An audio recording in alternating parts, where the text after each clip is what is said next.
బిస్మిల్లాహిర్ రహమానిర్ రహీం. అనంత కరుణామయుడు అపార కృపాశీలుడు అయిన అల్లాహ్ పేరుతో ప్రారంభిస్తున్నాను. ఐ డ్రీమ్ ప్రేక్షక మహాశయులందరికీ పవిత్ర రంజాన్ మాసపు శుభాకాంక్షలు తెలియజేస్తూ ఈరోజు ఈ రంజాన్ సందేశంలో ఆరాధన అంటే ఏమిటి అనే విషయాన్ని తెలుసుకునే ప్రయత్నం చేద్దాం.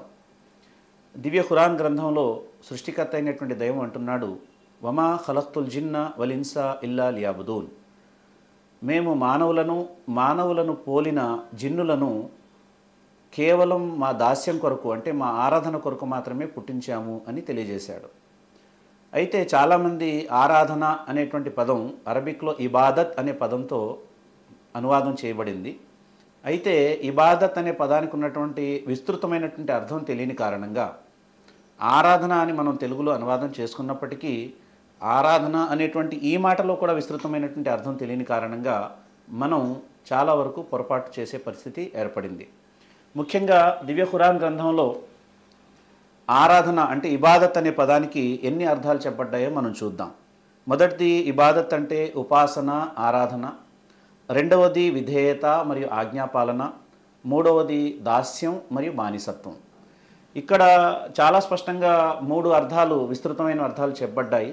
కానీ ఇబాదత్, ఆరాధన అంటే మనం తీసుకున్నటువంటి అర్థాలు ఏమిటంటే నమాజ్ ఆచరించడం, ఉపవాసాలు పాటించడం, కొన్ని సంస్కృతి సాంప్రదాయాల్ని మనం అనుసరించడం, అదేవిధంగా హజ్ యాత్ర చేయడం, అలాగే మన వ్యవహారాల్లో పెండ్లి లేక మరణంలో చేసేటువంటి జనాజా, వీటి విషయాల్లో కొన్ని సాంప్రదాయాల్ని పాటించడం, వీటిని మనం ఆరాధన అని భావించడం జరుగుతుంది.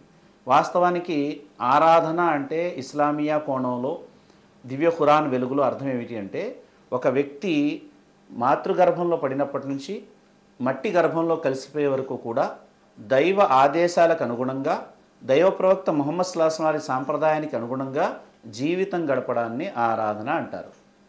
అంతే తప్పించి వ్యక్తిగత జీవితంలో ఇష్టానుసారంగా జీవితం గడుపుతూ, సామూహిక జీవితంలో మంచివాడిగా జీవితం గడుపుతూ, ఆరాధనాలయాల్లో మాత్రం పవిత్రంగా జీవితం గడుపుతూ నేను మంచి డివోటీని, మంచి భక్తుణ్ణి అని చెప్పడానికి అవకాశం ఎంతమాత్రం కూడా లేదు. కనుక ఆరాధన అంటే ఆరాధనలో ఉన్నటువంటి విస్తృతమైనటువంటి అర్థాన్ని మనం తెలుసుకునే ప్రయత్నం చేయాలి. ఉపవాసం ఒక ఆరాధన. కానీ ఉపవాసం ఆరాధన అయినప్పటికీ కూడా ఉపవాసం యొక్క షరతులన్నిటినీ పాటిస్తూ చేస్తేనే అది ఆరాధన అవుతుంది తప్ప, ఉపవాసం యొక్క షరతుల్ని మనం విస్మరించి ఆరాధన చేసినా సరే మనం అల్లాహ్ యొక్క అనుగ్రహాన్ని పొందలేము. కనుక మనం చూస్తూ ఉంటాం చూడండి, ఒంటెని అరబ్బులో బయీరే మొహబ్బద్ అంటారు. దాన్ని ఎందుకంటారంటే ఎలా పడితే అలా వాడబడేది, లేక తన యజమానికి ఎలా పడితే అలా ఉపయోగపడేది అని చెప్పి దాన్ని ఒంటెని ఆ విధంగా పిలుస్తారు. అబ్ద్ అనేటువంటి పదం ఇందులో ఉంది. అబ్ద్ అంటే దాసుడు అని అర్థం వస్తుంది. అందుకని చూడండి, ఎవరు కూడా రెహమాన్ అని డైరెక్ట్గా పేరు పెట్టుకోరు, అబ్దుర్ రెహమాన్ అంటారు, అంటే కరుణామయిని దాసుడు. రహీం అని పేరు పెట్టుకోరు, అబ్దుర్ రహీం అంటే కృపాశీలుని యొక్క దాసుడు అని చెప్పి పెట్టుకుంటారు. అంటే ఈ అబ్ద్ అనేటువంటిది ఇబాదత్, అబ్ద్ అనే పదం నుంచి ఇబాదత్ అనే పదం మనకు కనబడుతుంది. ఈ బయీరే మొహబ్బద్ అని ఒంటెని ఎందుకు అనడం జరిగిందంటే, ఒంటె తన యజమానిని పైన ఎక్కించుకుని అదేం చేస్తుంది, ప్రయాణానికి ఉపయోగపడుతుంది. అలాగే బాట ఎటువైపు మంచి దారి ఉంది తెలియజేయడానికి కూడా ఒంటె ఉపయోగపడుతుంది. ఎక్కడైతే నీటి చలమలు ఉన్నాయో వాటికి తొందరగా తెలుస్తుంది. మరి ఎడారి ప్రాంతంలో ఆ నీటి చలమల దగ్గరికి యజమానిని తీసుకెళ్తుంది. అదేవిధంగా దాని చర్మం చలికాలంలో వస్త్రాల కోసం ఉపయోగించడం జరుగుతుంది, దాని మాంసాన్ని ఉపయోగించడం జరుగుతుంది. చివరికి అది తిత్తిలో పెట్టుకున్నటువంటి నీళ్లు ఏవైతే స్టోర్ చేసుకున్నారో ఆ నీళ్లను కూడా నీళ్లు లేని సమయంలో తన యజమాని కోసం ఆ నీళ్లను కూడా అది ఇవ్వడానికి సిద్ధమవుతుంది. అంటే ఇక్కడ చెప్పే మాట ఏంటంటే, ఈ విధంగా ఒంటె తన యజమానికి ఏ విధంగా పడితే ఆ విధంగా ఉపయోగపడుతుందో, అలాగే సృష్టికర్త అయినటువంటి దైవం యజమాని, ఆయన సర్వోన్నతుడు, ఆయనే సృష్టికర్త, ఆయనే ప్రభువు, ఆయనే నిజస్వామి అయినప్పుడు ఆయనకు దాస్యం చేసేటువంటి దాసుడు కూడా ఆ విధంగా ఉండాలనేది ప్రధానమైనటువంటి షరతు. ఉదాహరణకి మనిషిలో మార్పు ఎప్పుడు వస్తుంది, మనిషి దైవం పట్ల ఎప్పుడు అతను సవ్యంగా ప్రవర్తించగలడు అంటే, దైవంతో అతనుకున్న సంబంధం తెలుసుకున్నప్పుడే అతను ఏ విధంగా ప్రవర్తించాలో అర్థమవుతుంది. ఉదాహరణకు చూడండి, తల్లి అంటే కొడుకు, తల్లి తనయుడు, అంటే వీళ్ళిద్దరి మధ్య రిలేషన్ ఏంటంటే తల్లికి తనయుడికున్న రిలేషన్. దానివల్ల తల్లితో ఎలా ఉండాలి అనేటువంటి విషయాన్ని మనిషి అవగాహన చేసుకోగలడు. భార్య అంటే భర్త, భార్యాభర్త ఇద్దరి మధ్య ఆ సంబంధం ఏంటో తెలియడం వల్ల వాళ్ళిద్దరూ ఎలా ఉండాలనేది క్లియర్ అవుతుంది. అదేవిధంగా వ్యవహారం ఏదైనప్పటికీ కూడా ఆ వ్యవహారంలో సవ్యత రావాలి అంటే సంబంధం ఏంటో తెలియాలి. ఉదాహరణకి దేవుడు అంటే దేవుడితో మనకున్న సంబంధం ఏంటి? మనల్ని ఎందుకు ఆయన పుట్టించాడు? ఆయన పుట్టించడానికి గల లక్ష్యం ఏంటి?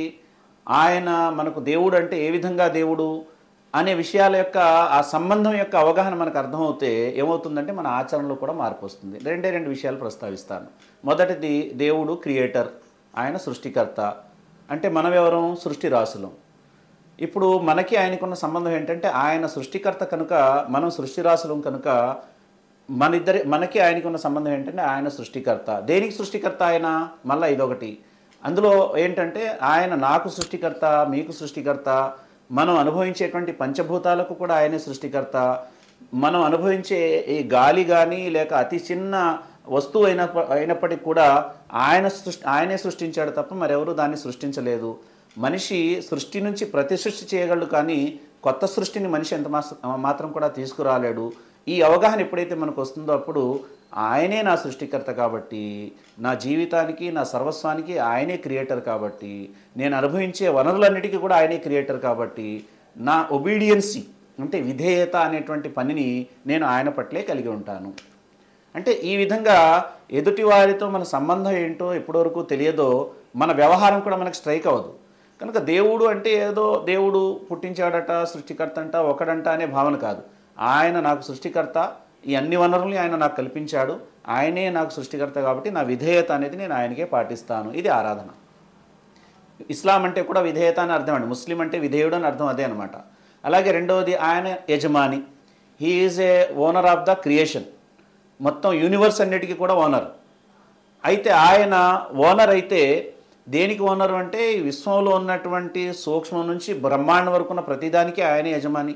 అంటే నాకు కూడా ఆయనే యజమాని, నేను సంపాదించిన ఆస్తిపాస్తులకు కూడా ఆయనే యజమాని. అంటే నేనెవరిని అన్నప్పుడు అక్కడ క్లారిటీ ఏమొస్తుందంటే ఆయన యజమాని అయినప్పుడు నేను సేవకుడిని, మనందరం సేవకులు. ఇప్పుడు సేవకుడికి స్వేచ్ఛ ఎంతవరకు ఉంటుంది అంటే యజమాని ఏది ఆదేశిస్తే అది చేయాలి. యజమాని ఏది చెప్తే అది చేయడం వల్లే యజమాని యొక్క ప్రసన్నత లభించే అవకాశం ఉంటుంది. ఈ విధంగా దేవుడు యజమాని, నేను సేవకుణ్ణి అనే భావన మనలో వచ్చినప్పుడు ఆయన పట్ల మనం ఒబీడియంట్గా ఉంటూ ఆయన ఆజ్ఞను పాటించే అవకాశం ఉంటుంది. కనుకనే ఇక్కడ ఆరాధన అనేటువంటి పదంలో ఇబాదత్ అనేటువంటి పదాన్ని కేవలం నమాజుల వరకో, ఉపవాసాల వరకో, లేక కొన్ని ఆచార వ్యవహారాల వరకో పరిమితం చేయకుండా ఆరాధన అనేటువంటి విషయాన్ని విస్తృతమైనటువంటి రీతిలో మనం తీసుకోవాలి. మనం వ్యాపారం చేస్తే దైవానికి భయపడుతూ నిజాయితీగా చేయాలి, అది కూడా ఆరాధనే. మనం నగుమోముతో మన సోదరులతో నవ్వుతూ మాట్లాడాం, అది కూడా ఆరాధనే. తల్లిదండ్రుల పట్ల మంచిగా ప్రవర్తించాం, అది కూడా ఆరాధనే. భార్య పిల్లలతో చక్కగా ప్రవర్తించాం, అది కూడా ఆరాధనే. మన హక్కుల్ని మన బాధ్యతల్ని మనం సక్రమంగా నిర్వర్తించాం, అది కూడా ఆరాధనే. రోడ్డు మీద నడుస్తూ వెళ్తున్నప్పుడు ఎవరికైనా గాయపరిచేటువంటి రాళ్ళు కానీ ముళ్ళు కానీ ఉంటే వాటిని తీసి మీరు పక్కన పాడేశారు, ప్రజలకు బాటసార్లకు ఏ ఆటంకం లేకుండా ప్రవర్తించారు, అది కూడా ఆరాధనే. ఎవరి సమస్యనైనా తీర్చడానికి మంచి సలహా ఇచ్చారు, అది కూడా ఆరాధనే. ఈ విధంగా మన జీవితంలో దైవానికి ఇష్టమైనటువంటి పనులు ఏవైతే ఉన్నాయో ఇవన్నీ కూడా ఆరాధనలోనే వస్తాయి.